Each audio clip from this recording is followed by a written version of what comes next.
there wasn't an interesting mystery and emotional narrative to go with it, the way that Kei Sanbe has planned out this volume of For the Kid I Saw in My Dreams is truly impressive. The book opens with a prolonged flashback about Senri and Kazuto finding an abandoned car and making it their secret base before undertaking a journey to a distant tower just to see if they can. The boys are only 5 at the time, and they do it knowing full well that they'll get punished for coming home late as a result, if they make it home at all.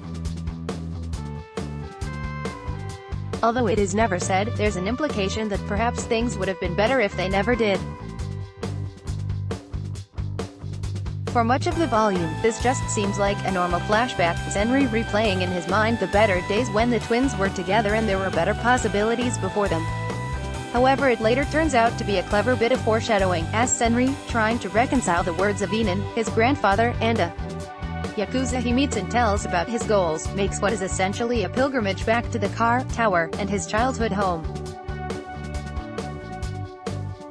Answers, he seems to feel, must be just beyond his fingertips, and this is the only way he can come up with to try to reach them.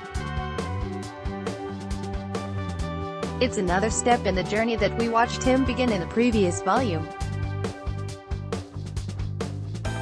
In that book we saw Senri go from shy younger twin to sole survivor of a brutal crime, which in turn caused him to retreat inside his shell, less like a turtle and more in the vein of a hermit crab, ready to hurt anyone with one oversized claw if they try to get too close. Essentially he was just waving that claw at the world, pinching when he could as he single-mindedly pursued revenge. If he still had vulnerabilities, we certainly didn't get to see them very much. This time, however, Senri is forced to really look at who he has become. When his extortion plot went south at the end of the previous book, Senri found himself at the mercy of the son of a high-ranked Yakuza leader, and this time he's informed that it's essentially his money or his friend's life. In this moment, Senri has to actually recognize what he's been doing and think about its worth. Does he really value vengeance over someone's life? This seems to be the moment when Senri starts to wake up to who he's become. He's spent so long being obsessed with the loss of Kazuto that he's never stopped to think about what it's doing to him, although hints of the kinder person he used to be are still there.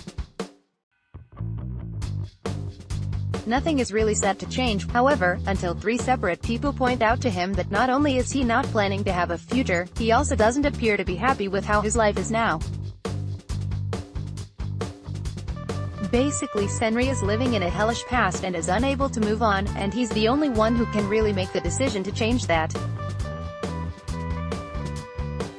This is where another particularly strong bit of design for the volume, specifically in the story in general, comes in. Senri has a habit of throwing scissors, the move he didn't make all those years ago in the game that led to Kazuto being taken, whenever he's in front of a mirror. He's had this habit since he and Inan were at the group home together, explaining it as him trying to go back in time so that he was the one who won the game and Kazuto got away. What he's describing is survivor's guilt, and while this isn't the first time we've understood that he suffers from it, it is the moment when he himself admits it more fully, and perhaps marks Inan understanding what he's going through.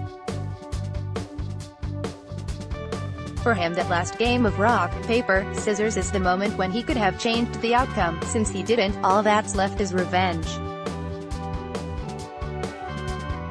How that comes back to either haunt or absolve him is shown in moment by a mirror that reveals that perhaps vengeance isn't required after all.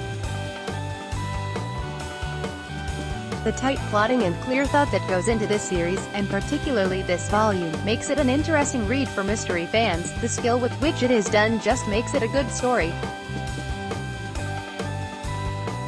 It's different enough from Sanbe's previous work Erased that even if that one didn't work for you, this is worth taking a chance on. Let's block ads. Why?